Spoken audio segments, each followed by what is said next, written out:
frutos e deixar as coisas acontecerem, seguindo, fazendo seus aportes regulares, constantes, que depois você vai conseguir colher os frutos. É isso. Para um investidor assim que começou agora, por exemplo, cara, eu vi o pessoal falando de ações, eu vou começar a investir em ações.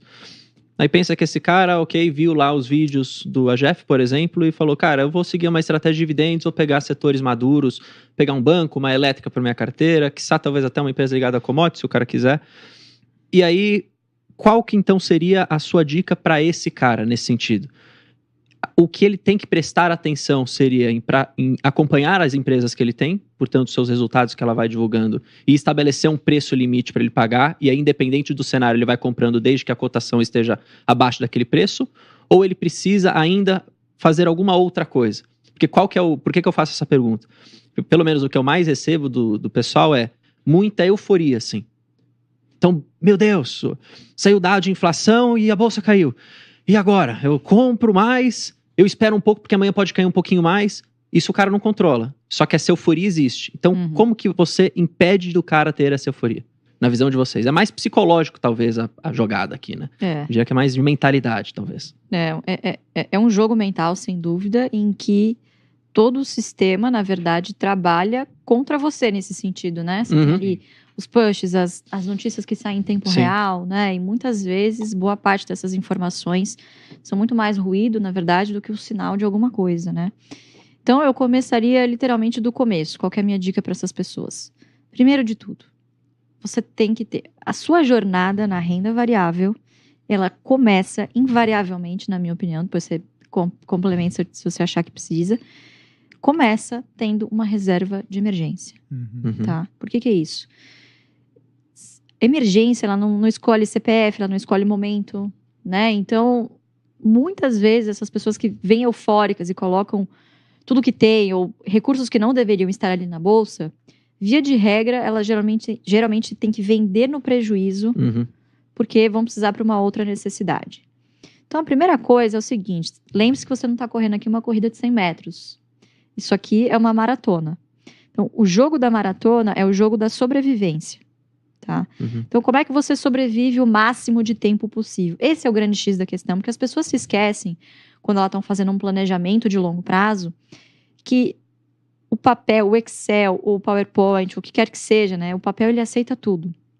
Mas quando você parte para a prática, né? Você percebe que ao longo do tempo a vida se sobrepõe e as suas prioridades vão mudando. E aquilo que você estipulou como meta, como objetivo, vai também se alterando, né? Então, eu acho que como regra número 1, para inclusive segurar essa ansiedade você só vai botar grana na bolsa que pertencer à bolsa. É a sua grana do longo prazo. Ponto final. Não interessa se tem alguém te falando que é a oportunidade do século. Essa pessoa ela tem 50% de chance de estar errada, né? Então, coloque os recursos e faça isso virar um hábito, mês após mês. Eu detesto essa coisa do tipo, pega tudo que você tem e aí você já monta a sua carteira pronta e aí é wishful thinking, você fica rezando e agora é isso, agora é só deixar o barco correr. Lá, Não é isso, né? Então, assim, investir não é preto no branco. Investir envolve várias nuances ao longo do caminho, né? Então, acho que a primeira coisa é essa, só coloque recursos na bolsa que de fato forem destinados à bolsa. Aí você vai falar, bom, mas é muito pouco. Ótimo. Você vai pegar esse pouco que você tem por mês, você vai abrir o home broker uma vez só, ou duas. Você vai comprar e você vai fechar. O resto do tempo você vai trabalhar, se divertir, sabe? Viver a vida e estudar. Então, você tem que saber que indo para um caminho de stock picking, selecionando as suas próprias ações, não é um jogo que você ganha. É um jogo contínuo. Você passou uma fase, você vai para a próxima. Passou uma fase, você vai para a próxima. Isso não tem fim. É igual você ter uma vida saudável, né? Exato. Quando você vira a chave, amigo, ou você vira a chave. Não tem voltar para os seus hábitos antigos, porque você volta com os seus problemas que você tinha de antigamente. É verdade. Então, uma vez que você escolheu essa trajetória de formar uma carteira, de olhar para o longo prazo, né, automaticamente você tem que ir criando essas barreiras psicológicas para você não ir se frustrando ao longo do caminho, né? Eu acho que isso é o mais importante para começar, é ter reserva de emergência. E assim, as pessoas podem pensar, pô, mas vocês do OGF, vocês não fazem reserva de emergência. Mentira, né, Lu? Todos nós temos reserva de emergência. Apesar da gente ter os dividendos, né, entrando de forma recorrente e sermos independentes financeiramente, mas assim, a gente tem reserva de emergência porque nós somos conservadores, né? A gente tem uma estratégia, apesar de estar em renda variável, extremamente conservadora, porque assim, se tudo der errado, se talvez aquele fluxo não entrar, se todas as empresas pararem de pagar, a gente tem uma reserva de emergência. Isso é fundamental para qualquer pessoa que está investindo em renda variável. E isso que vai te dar tranquilidade. Tem até um caso de um cara que era amigo meu, médico, antes da pandemia, que ele tinha um monte de ação, não tinha reserva de emergência, e eu falei, cara, para tudo, vende o que você tem que dar um passo atrás, porque isso pode te prejudicar, e você vai vender no momento que vai ser o pior possível quando acontecer uma crise, né? Ele, não, mas eu sou médico, eu tenho dinheiro, tenho renda garantida e tal, mas eu insisti com ele acabou vendendo e constituiu a reserva de emergência. Passou um pouco, veio a Covid, ele simplesmente ele parou de atender, porque ele era clínico, né? E, cara, ele falou, graças a Deus... Parou de entrar, né? Graças a Deus que eu tive minha reserva de emergência, porque eu fiquei 6 meses parado, sem conseguir atender ninguém, e eu teria que vender minhas ações no pior nível possível, né? Então eu acho que isso é fundamental. Antes disso, se a pessoa está investindo, eu acho que ela tem que parar. A gente já falou com o pessoal no AGF várias vezes, algumas pessoas, eu estou investindo, não tem reserva de emergência. Eu falei assim, então para tudo. Você não tá no momento de investir, não é para você ainda. Você tem que dar um passo antes de começar a investir. Né? Mas uma vez que a pessoa construiu essa reserva, e na minha opinião é de no mínimo 3 meses, depende de cada um, né? Aí é realmente o que a Lu falou, é comportamento. Né? Eu acho que quanto mais longe a pessoa ficar do mercado do dia a dia, melhor vai ser. Porque isso não é o business dela, não é o negócio, não é a profissão. Ela não precisa necessariamente acompanhar todo dia, né? Não precisa.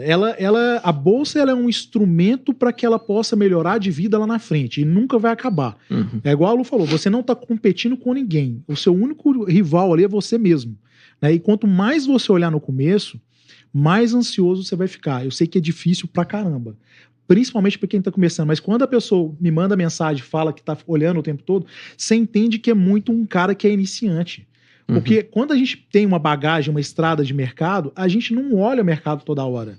Eu, por exemplo, hoje, se você me perguntar, eu nem sei quanto que tá, eu não olhei nada, não tive nem tempo para olhar mercado.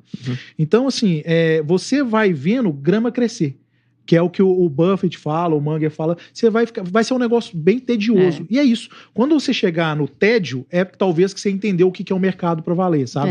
É isso mesmo. Se você fica olhando a grama todo dia, você não vê a diferença. Mas se você abre daqui um mês, caramba, tá diferente. Né? Então... Fora a ansiedade mesmo, de ficar olhando a grama todo dia, falando cresce, cresce, cresce, aí realmente... Aí cai, né? Aí tem uma chuva, aí é verdade, é verdade. Posso pegar um gancho também? Porque você falou muito dessa questão de, pega, por exemplo, um mês e vai aportando uma vez por mês, por exemplo. Isso de forma consistente até, enfim, por anos e anos e anos pra frente.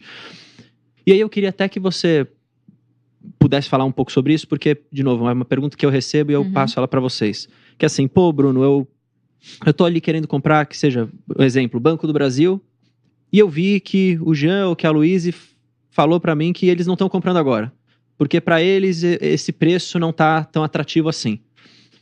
Uma coisa que eu sempre falo e pergunto pro cara é, em qual momento também da sua carteira você tá? Porque se o cara ficar durante 6 meses sem aportar numa carteira que é minúscula, que às vezes tem 100 ações, ele perdeu, na verdade, 6 meses de engordar aquele negócio. Exatamente. Então eu queria a visão de vocês pra isso, assim, porque o pessoal olha muito, às vezes, pra youtubers, influencers, enfim, que já tem uma carteira pré-estabelecida, que às vezes já era uma renda mensal suficiente para aquele cara, e aquele cara pode ter o direito de falar assim, eu vou ficar 6 meses sem aportar porque eu quero um preço melhor.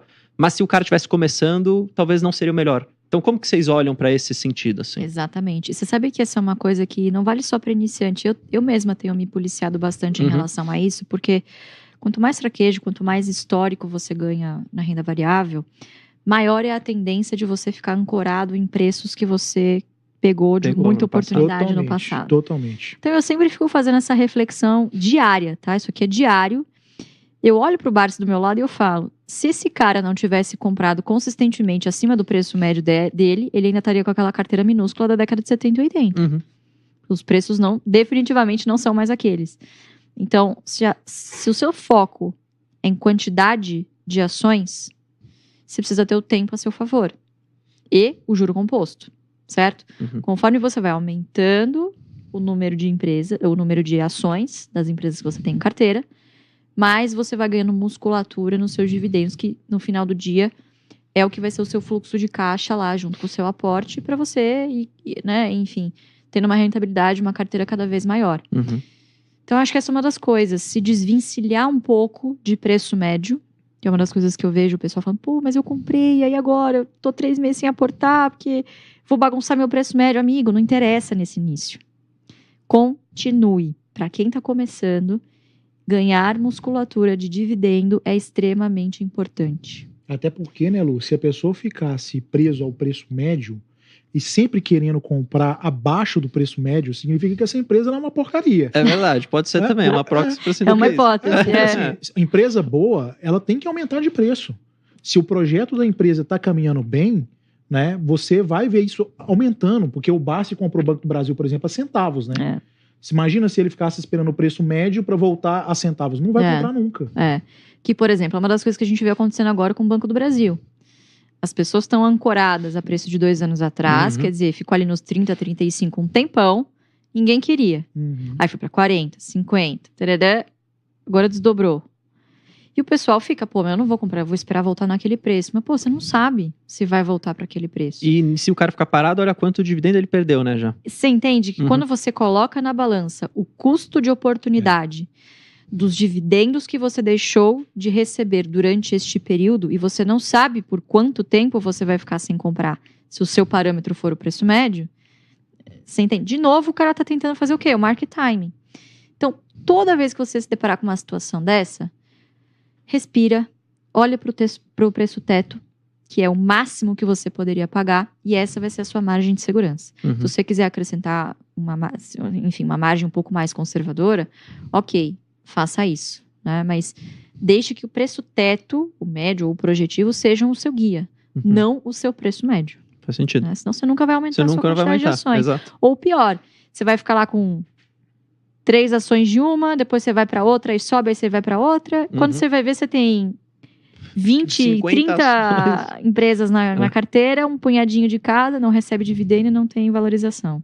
Nesse ponto aí, é uma pergunta que eu recebi ontem, inclusive. O cara falou isso. Pô, Bruno, mas é melhor eu esperar voltar, porque aí eu vou comprando outra. Eu falei, tá bom, mas vai chegar